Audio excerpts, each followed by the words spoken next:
të dashur qytetarë dhe qytetare. Edi Rama, duke se proteste gjysmë milionin shqiptarëve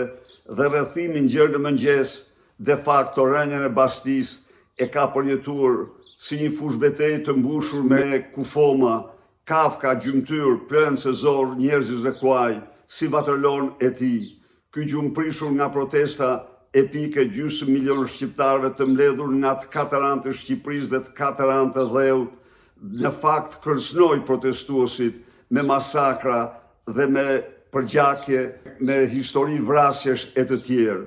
Me këtë rast, me qenë se ka përdor një personazh të Stendalit për narrativin e tij, do t'i përgjigjem se për Vatrelon ka me qindra personazhe nga rjeshter në feldmarshall romantik si Fabricio, por midis të gjitha atyre Edi Rama është si vllas siamez vetëm me njërin prej tyre, me rreshterin Tanardjet Viktor Hugoit, i cili nuk luftonte, por vidhte të plagosurit dhe u shkulte dhamte florit.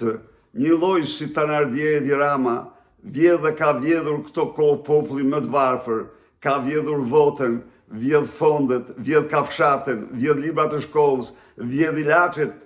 e të smurve, vjedh pasuritë publike sikur të ishte një kolonizator, vjedh shpresën, rininë e shqiptarëve. Ndaj dhe thirrja ime, largohu sa më parë nga detyra